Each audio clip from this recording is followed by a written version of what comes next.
ಇನ್ನೊಂದು ಕಡೆ ನೌಕಾಪಡೆ ಮತ್ತೆ ಕಂಟಿನ್ಯೂ ಮಾಡಿದೆ. ಇಸ್ರೇಲ್ ಜೊತೆಗೆ ಎಮಿರೇಟ್ಸ್, ಕುವೈತ್, ಅಮೇರಿಕಾ ಡ್ರೋನ್ ದಾಳಿ ಮಾಡಿದೆ. ಅಮೇರಿಕಾವನ್ನು ಆಕ್ರಮಣದ ಪ್ರದೇಶಗಳ ಮೇಲೆ ಡ್ರೋನ್ ದಾಳಿ ಮಾಡಿದ್ದೇವೆ ಎಂದು ಇರಾಕ್ ಸೇನೆ ಹೇಳಿಕೊಂಡಿದೆ. ಅಲ್ಲಿರುವ ಯುಎಸ್ ಮತ್ತು ಕುವೈತ್ನ ಬೇಸ್ನ ಮೇಲೆ ಈ ದಾಳಿ ನಡೆದಿದೆ. ಹಾಗೆ ಇಸ್ರೇಲ್ನ ಅಮೇರಿಕಾದ ಒಂದು ಸ್ಟ್ರಾಟಜಿಕ್ ಪ್ಲೇಸ್ ಆಯಕಟ್ಟೆ ಜಾಗದಲ್ಲಿ ಕೂಡ ಟಾರ್ಗೆಟ್ ಮಾಡಿದ್ದಾರೆ ಇರಾನ್ ಹೇಳ್ಕೊಂಡಿದೆ. ಮತ್ತೊಂದು ಕಡೆ ಕತಾರ್ ದೇಶದಲ್ಲಿ ಕ್ಷಿಪಣಿ ದಾಳಿಯಾಗಿದೆ. ಆದರೆ ಆ ದಾಳಿಯು ನಾವು ತಡೆಗಟ್ಟಿದ್ದೇವೆ, ಇಂಟರ್ಸೆಪ್ಟ್ ಮಾಡಿದ್ದೇವೆ ಅಂತ ಕತಾರ್ ಹೇಳಿದೆ. ಇನ್ನೊಂದು ಕಡೆ ಯುನೈಟೆಡ್ ಅರಬ್ ಅಲ್ ಗರ್ಫ್ ವಾಯುನೆಲೆಯಲ್ಲಿರುವ ಆಫ್ರಿಕಾ ಏರ್ಕ್ರಾಫ್ಟ್ ಸೆಂಟರ್ ಮೇಲೆ ಸ್ಯಾಟಲೈಟ್ ಕಮ್ಯುನಿಕೇಷನ್ ಮೇಲೆ ಇರಾನ್ನ ರಿವಲ್ಯೂಷನರಿ ಗಾರ್ಡ್ ಅಟ್ಯಾಕ್ ಮಾಡಿದ್ದಾರೆ. ಈ ಕಡೆ ಇರಾನ್ ಬಹ್ರೈನ್ ಮೇಲೆ ವಾಯುವ್ಯ ದಾಳಿ ನಡೆದಿದೆ. ಸಂಘರ್ಷ ಶುರುವಾಗಿಂದಲೂ ಇರಾನ್ನಲ್ಲೂ ತಾರತಮ್ಯ. ಬಹ್ರೈನ್ಗೆ ಚಿಕ್ಕ ರಾಷ್ಟ್ರಕ್ಕೆ 48 ಡ್ರೋನ್ಗಳನ್ನು ಇಂಟರ್ಸೆಪ್ಟ್ ಮಾಡಿದ್ದೇವೆ ಎಂದು ಬಹ್ರೈನ್ ರಕ್ಷಣಾ ಸಚಿವಾಲಯ ಹೇಳಿದೆ.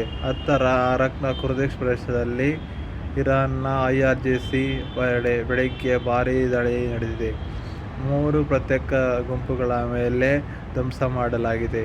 ಇರಾನ್ನ ಬಗ್ಗೆ ತಜಿಕಿಸ್ತಾನ್ ಇಸೆಯಲ್ಲಿ ಏರ್ಪಾಡು ಮಾಡಿದೆ. ದೇಶದ ಭದ್ರತಾ ಮತ್ತು ಸಂಬಂಧಪಟ್ಟ ಧಕ್ಕೆಯಾದ ಯಾವುದೇ ಹೆಜ್ಜೆ ಇಟ್ಟರೂ ಕೂಡ ಪ್ರತ್ಯೇಕತಾವಾದಿಗಳ ಮಂದಿಗಳನ್ನು ಸೆಪರೇಟಿಸ್ಟ್ಗಳನ್ನು ಕ್ರಶ್ ಮಾಡ್ತೇವೆ ಅಂತ IRGC ಹೇಳಿದೆ, ಎಚ್ಚರಿಕೆ ಕೊಟ್ಟಿದೆ, ವಾರ್ನ್ ಕೊಟ್ಟಿದೆ. ಮತ್ತೊಂದು ಕಡೆ ಹಾರ್ಮಜ್ ಜಲಸಂಧಿಯಲ್ಲಿ IRGC ಅಟ್ಟಹಾಸ ಕಂಟಿನ್ಯೂ ಆಗಿದೆ. ಸ್ಟೇಟಪ್ ಮಾಲ್ಟಾ ಧ್ವಜವನ್ನು ಪ್ರೈಮಾ ಆಲ್ ಟ್ಯಾಂಕರ್ ಡ್ರೋನ್ ದಾಳಿ ಮಾಡಿದೆ. ಇದನ್ನು IRGCನೇ ಹೇಳಿದೆ. ಪ್ರೈಮಾ ಹಾಡ್ಗಾಗಿ ನಾವು ಸಾಕಷ್ಟು ಬಾರಿ ಎಚ್ಚರಿಕೆ ಕೊಟ್ಟಿದ್ದೇವೆ, ನಿರ್ಬಂಧ ಬರಬೇಡ ಅಂತ ಹೇಳಿದ್ದೀವಿ. ಆದರೂ ಎಚ್ಚರಿಕೆ ನಿರ್ಲಕ್ಷಿಸಿ ಮುಂದಕ್ಕೆ ಬಂದು ಟಾರ್ಗೆಟ್ ಮಾಡಿ ನಾವು ಹೊಡೆದ್ವಿ ಅಂತ IRGC ಸ್ಟೇಟ್ಮೆಂಟ್ ರಿಲೀಸ್ ಮಾಡಿದೆ. ಹಡಗಿಗೆ ಏನಾಯಿತು, ಏನು ಡ್ಯಾಮೇಜ್ ಆಯಿತು ಅಂತ ಇನ್ನೂ ಕೂಡ ಸ್ಪಷ್ಟಪಡಿಸಬೇಕು. ಇನ್ನೂ ಕೂಡ ಇರಾನ್ ಸರ್ಕಾರವು IRGC ನಡುವೆ ಒಂದೇ ಒಮ್ಮತ ಇಲ್ಲ ಅಂತ ಪ್ರತ್ಯೇಕವಾದಿಗಳು IRGCಯ ಹೇಳ್ತಿಲ್ಲ ಅಂತ ಸ್ಪಷ್ಟವಾಗಿ ಕಾಣ್ತಾ ಇದೆ. ಅಥವಾ ಈ ಇರಾನ್ನ ಈಗಿನ ಸರ್ಕಾರವು ತಮ್ಮದು ಉಳಿಸ್ಕೊಳ್ಳೋಕ್ಕೋಸ್ಕರ ನಮ್ಮದೇನು ಕಂಟ್ರೋಲ್ ಇಲ್ಲ, ಅವರ ಇಷ್ಟ ಬಂದಂಗೆ ಮಾಡ್ತಾ ಇದ್ದೋ ಅಂತ ಮಾಡ್ತಿದ್ದಾರ ಗೊತ್ತಾಗ್ತಾ ಇಲ್ಲ. ಹೀಗಾಗಿ ಈಗ ಇನ್ನು ಮಿಡ್ಲ್ ಈಸ್ಟ್ ಅಮೇರಿಕಾ ಮತ್ತು ಅಪಾಯಕಾರಿ ಹೆಜ್ಜೆಡೆಗೆ ಮುಂದೋಗ್ತಾ ಇದೆ. ಹಾಗಾಗಿ ಆಲ್ರೆಡಿ 2 ನೌಕೆಗಳನ್ನು ಮಿಡ್ಲ್ ಈಸ್ಟ್ ರಾಷ್ಟ್ರಗಳಿಗೆ ಅಮೇರಿಕಾ USS ಜಾರ್ಜ್ ಬುಷ್ ಅನ್ನು ಮಿಡ್ಲ್ ಈಸ್ಟ್ ಕಳಿಸೋದಕ್ಕೆ ತಯಾರಿ ಮಾಡಿಕೊಳ್ತಾ ಇದೆ. ಹಡಗುಗಳನ್ನು ಎಲ್ಲ ಸಮುದ್ರ ಯುದ್ಧಭೂಮಿಯತ್ತ ಹೊಡೆದಕ್ಕೆ ರೆಡಿಯಾಗಿವೆ. ಈ ಮೂಲಕ ಮತ್ತೊಂದು ಭಯಾನಕ ರಕ್ಕಸ ಹಡಗನ್ನು ಅಮೇರಿಕಾ ಯುದ್ಧಕ್ಕೆ ಇಳಿಸ್ತಾ ಇದೆ. ಏಕಕಾಲಕ್ಕೆ 71-80ರಿಂದ ಆಧುನಿಕ ಸುಖಾಯ್ F-35 ಫೈಟರ್ ಜೆಟ್ ಹಾಗೂ ಅರ್ಲಿ ವಾರ್ನಿಂಗ್ ಕಂಪನಿಗಳನ್ನು ಹೊತ್ತುಕೊಂಡು ಸಾಮರ್ಥ್ಯವುಳ್ಳ ಈ ಏರ್ಕ್ರಾಫ್ಟ್ ಕ್ಯಾರಿಯರ್ ಸುಮಾರು 5,000 ಸೈನಿಕರು ಇದರಲ್ಲಿ ಇರ್ತಾರೆ. ಈ ಹಡಗಲ್ಲಿ ಶತ್ರುಗಳ ಮಿಸೈಲ್ ಹಾರುವುದು, ಡ್ರೋನ್ಗಳು ಹೊಡೆದಾಡಿಸುವ ಎಲ್ಲ ಸಾಮರ್ಥ್ಯ ಫಾಲ್ಕನ್ಸ್, IWS ಹಾಗೂ ಸೀ ಸ್ಪ್ಯಾರೋ ಏರ್ ಡಿಫೆನ್ಸ್ ಅನ್ನು ಅಳವಡಿಸಲಾಗಿದೆ. ನಿಮಗೂ ಗೊತ್ತಿರೋದ ಹಾಗೆ ವಿಶ್ವದ ಅತಿ ದೊಡ್ಡ ಯುದ್ಧ ನೌಕೆಯಾಗಿ ಆಲ್ರೆಡಿ ಇರಾನ್ ನಿಂತ್ಕೊಂಡಿದೆ. ಸೂರ್ಯಕಾಯ ದಾಟುವ ಮುಂಚೆ ಸಮುದ್ರ ಅಗ್ರೇಟ್ ಸೀಕ್ರೆಟ್ ಕಡೆ ಮೂವ್ ಆಗ್ತಾ ಇದೆ, ಇರಾನ್ ಹತ್ತಿರ ಹೋಗ್ತಾ ಇದೆ. ಇತ್ತ ಅರಬ್ಬಿ ಸಮುದ್ರದಲ್ಲಿ ಆಲ್ರೆಡಿ USS ಇಂಕ್ರಲ್ಲಿ ಬಂದು ನಿಂತಾಗಿದೆ. ಇರಾನ್ನ ಮೇಲೆ ದಾಳಿ ಮಾಡಲು ಅಮೇರಿಕ ಈಗ ನೌಕೆಯನ್ನು ಮಾಡ್ತಾ ಇದೆ. ಈ ಹೊಸ ನೌಕೆ ಏರ್ಕ್ರಾಫ್ಟರ್ ಕಾಡಿದ್ರೆ ಮಿಡ್ಲ್ ಈಸ್ಟ್ ವಲಯದಲ್ಲಿ ಆಫ್ರಿಕಾ ಶಕ್ತಿ 3 ಪಟ್ಟು ಜಾಸ್ತಿ ಆಗುತ್ತೆ. ಯುದ್ಧದ ತೀವ್ರತೆ ಹೆಚ್ಚಾಗುವ ಹೊತ್ತಲ್ಲಿ ಅಷ್ಟೊಂದು ಸೈನ್ಯಗಳನ್ನು ಕಳಿಸುವ ಇರಾನ್ನ ಕಾದಿದೆ ಅನ್ನೋದು ಆತಂಕವನ್ನು ಉಂಟು ಮಾಡ್ತಾ ಇದೆ. ಇನ್ನೊಂದು ಮೆಜಾರಿಟಿ ಇರುವ ಶಿಯಾ ಮೆಜಾರಿಟಿ ಆಗಿರುವ ಅಜರ್ಬೈಜಾನ್ ಇರಾನ್ನ ದಾಳಿಯನ್ನು ಮುಂದುವರಿಸಿದೆ. ಇಸ್ರೇಲ್ನೊಂದಿಗೆ ಕ್ರೂಸ್ ಇಡಲು ಈ ದಾಳಿಯಿಂದ ವ್ಯಕ್ತಪಡಿಸಿದ ಮತ್ತು ಅಜರ್ಬೈಜಾನ್ ಮುಕ್ತ ಪಡೆಯು ಟರ್ಕಿಗೆ ಸಾಮೂಹಿಕ ಆಯಕಟ್ಟಿನ ಭಾಗಗಳು ಡರ್ಬಿಟ್ನಲ್ಲಿ ಇರಾನ್ನ ಆಯಿಲ್ ಪೈಪ್ಲೈನ್ ಅನ್ನು ಉಡಾಯಿಸುವ ಇರಾನ್ ಒಂದು ಪ್ಲಾನ್ ಮಾಡಿತ್ತು. ಅಜರ್ಬೈಜಾನ್ ಮತ್ತು ಇಸ್ರೇಲ್ ರಾಷ್ಟ್ರೀಯ ಸೈನಿಕ ಯಹೂದಿ ರಾಷ್ಟ್ರವಾಗಿದ್ದು, ಯಹೂದಿ ಸಮುದಾಯದ ಪ್ರಮುಖ ನಾಯಕರನ್ನು ಟಾರ್ಗೆಟ್ ಮಾಡಿ ಸಂಚು ರೂಪಿಸಲಾಗಿತ್ತು ಅಂತ ಅಜರ್ಬೈಜಾನ್ ಅಧಿಕಾರಿಗಳು ಹೇಳಿದ್ದಾರೆ. ಸದ್ಯದಲ್ಲೇ ಇರಾನ್ನ ಎಲ್ಲ ಕುತಂತ್ರಗೊಳಿಸಿದ್ದು ನಾವು ಅಂತ ಅನೌನ್ಸ್ ಮಾಡಿರುವ ಅಜರ್ಬೈಜಾನ್ ಸೆಕ್ಯೂರಿಟಿ ಸರ್ವಿಸ್ ದಾಳಿಯಲ್ಲಿ ಪ್ರಯತ್ನವಾಗಿದೆ ಅಂತ ಭಯೋತ್ಪಾದಕ ಕೃತ್ಯ ಪ್ರತೀಕಾರ ಹೇಳ್ತೀವಿ ಅಂತ ಹೇಳಿದೆ. ಇನ್ನು ಇಸ್ರೇಲ್ ಏರ್ ಫೋರ್ಸ್ ಮತ್ತು ತೆಹರಾನ್ ಇಸ್ಫಹಾನ್ ಮೇಲೆ ಮಿಸೈಲ್ ಡ್ರೋನ್ ದಾಳಿ ಮಾಡಿವೆ. ಇದರ ಬಗ್ಗೆ ಇಸ್ರೇಲ್ ಸೈನ್ಯವು ಅನೌನ್ಸ್ಮೆಂಟ್ ಮಾಡಿದೆ. ಹೈದರಾಬಾದ್ ಏರ್ಪೋರ್ಟ್ ಸೇರಿಸಿ ಮೇಜರ್ ಡೆವಲಪ್ಮೆಂಟ್ ಶಾಪ್ಗಳಿಗಾಗಿ ದಾಳಿ ಮಾಡಿದೆ. ಕ್ರೋಪ್ನಲ್ಲಿರುವ ಕಮರ್ಷಿಯಲ್ ಫ್ಲೈಟ್ನಲ್ಲಿ ಸುಟ್ಟೋಗಿವೆ. ಇಲ್ಲೇ ತನಕ ಸಬ್ಮರೀನ್ ದಾಳಿಯು ಯಾವುದೇ ಸಾವು ವರದಿ ಆಗಿಲ್ಲ. ಇರಾನ್ ಕಡೆ ಜಾಗಗಳ ಮಾಡಿ ಬೇರೆ ರಾಷ್ಟ್ರಗಳ ಕಳಿಸದಂತೆ ಇರಾನ್ ತನ್ನ ನಾಗರಿಕರಿಗೆ ವಾರ್ನ್ ಮಾಡಿದೆ. ಇಂಥ ದೃಶ್ಯಗಳನ್ನು ಶೂಟ್ ಮಾಡೋರನ್ನು ಇಸ್ರೇಲ್ ಪರ ಕೆಲಸ ಮಾಡೋರು ಏಜೆಂಟ್ಗಳು ಎಂದು ಕನ್ಸಿಡರ್ ಮಾಡಬೇಕಾಗುತ್ತೆ ಅಂತ ಅಲ್ಲಿನ ಇಂಟೆಲಿಜೆನ್ಸ್ ಮಿನಿಸ್ಟರ್ ವಾರ್ನಿಂಗ್ ಮಾಡಿದ್ದೆ ತಮ್ಮ ಪ್ರಜೆಗಳಿಗೆ. ಅಮೆರಿಕ ಮತ್ತು ಇಸ್ರೇಲ್ ಕೆಲಸ ಮಾಡೋ ಇಂಥ ವ್ಯಕ್ತಿಗಳ ಮೇಲೆ ಹದ್ದಿನ ಕಣ್ಣು ಇಟ್ಟಿದೆ. ಯಾರಿಗೆ ಹೇಳ್ತಿರೋ ದಾಳಿಯಾಗಿರೋ ಫೋಟೋ ಮಾಡಿ ಸೋಷಿಯಲ್ ಅಪ್ಲೋಡ್ ಮಾಡೋಕ್ಕೆಲ್ಲ ಇಂಟರ್ನೆಟ್ ಅವರಿಗೆ ಬೆದರಿಕೆ ಹೊಡ್ತಾ ಇದೆ. ಕಠಿಣ ಶಿಕ್ಷೆಯನ್ನು ನೀಡಿದ್ದಾರೆ. ಏನಂತಂದರೆ ಇರಾನ್ನ 1 ವಾರದಿಂದ ಇಂಟರ್ನೆಟ್ ಸಂಪರ್ಕ ಬ್ಲಾಕ್ ಆಗಿದೆ, ಆಗ್ತಾ ಇಲ್ಲ.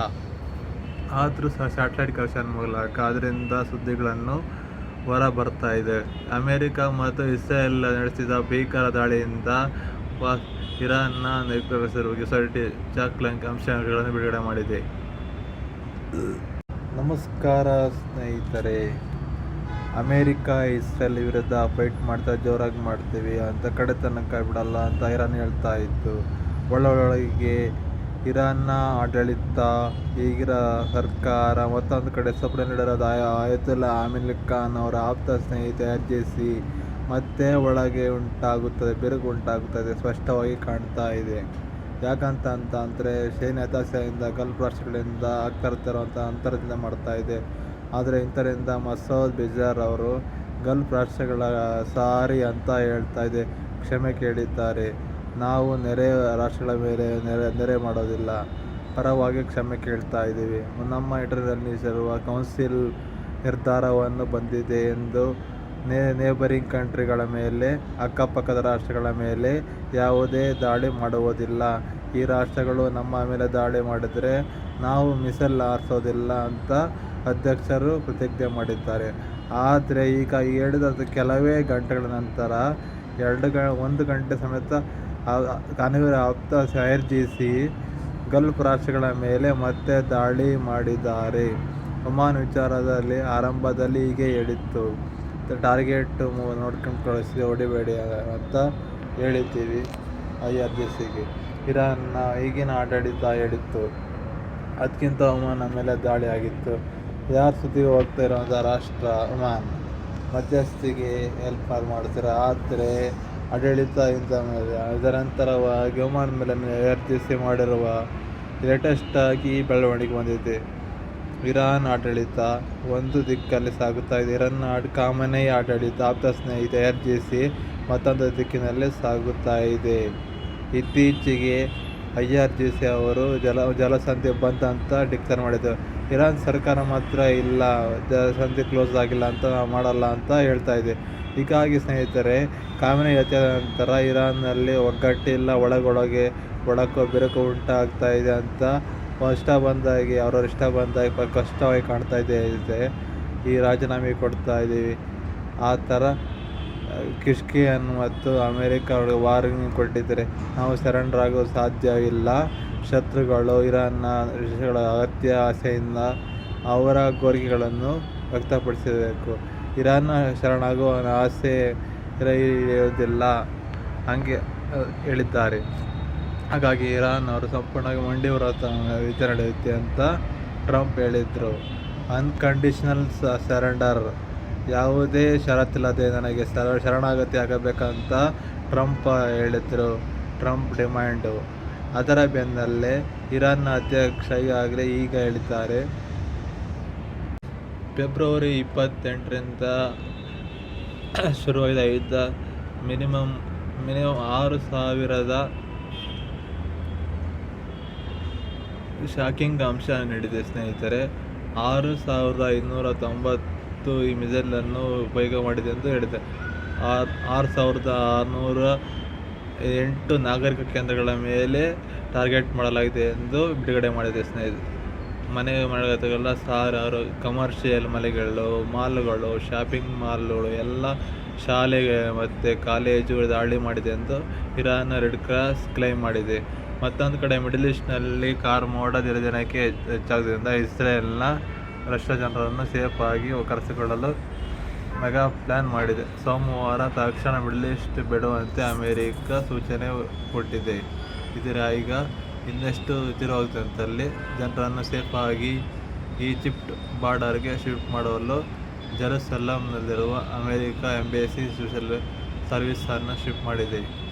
ಜೆರುಸಲೆಂ ಹಾಗೂ ಟೆಲ್ ಅವೀವ್ ಈಜಿಪ್ಟ್ ಮುಖಾಂತರ ಟಾಬಾ ಬಾರ್ಡರ್ ಕ್ರಾಸ್ ಹೀಗೆ ಅಮೆರಿಕ ಮೂವ್ ಮಾಡ್ತಾ ಇದೆ. ಹಾಗೆ ಮಾರ್ಚ್ 7 ಮತ್ತು 8 ಭಾನುವಾರ ಕೂಡ ಈ ತುರ್ತು ಸೇವೆ ಇರುತ್ತದೆ ಎಂದು ಅಮೆರಿಕ ಎಂಬಸಿ ಸ್ಪಷ್ಟಪಡಿಸಿದೆ. ಇರಾನ್ ಮತ್ತು ಅಮೆರಿಕ ನಡುವಿನ ಭೀಕರ ಕಾಳಗದಲ್ಲಿ ಬ್ರಿಟನ್ ಕೂಡ ಹೆಲ್ಪ್ ಮಾಡಲು ಮುಂದಾಗಿದೆ. ಇರಾನ್ ಇಸ್ರೇಲ್ ಮೇಲೆ ಧ್ವಂಸ ಮಾಡಲು ತಮ್ಮ ಮಿಲಿಟರಿ ಬೇಸ್ಗಳ ಮೇಲೆ ಬಳಸಿಕೊಳ್ಳಲು ಬ್ರಿಟಿಷ್ ಇಂಡಸ್ಟ್ರಿ ಗ್ರೀನ್ ಸಿಗ್ನಲ್ ಕೊಟ್ಟಿದೆ. ಆ ಪರ್ಮಿಷನ್ ಸಿಕ್ಕಿದ ಶುಕ್ರವಾರ ಸಂಜೆ ಅಮೆರಿಕ ಬರೋಬ್ಬರಿ 166 ಅಡಿ ಉದ್ದದ WV-1 ಬಾಂಬರ್ಗಳನ್ನು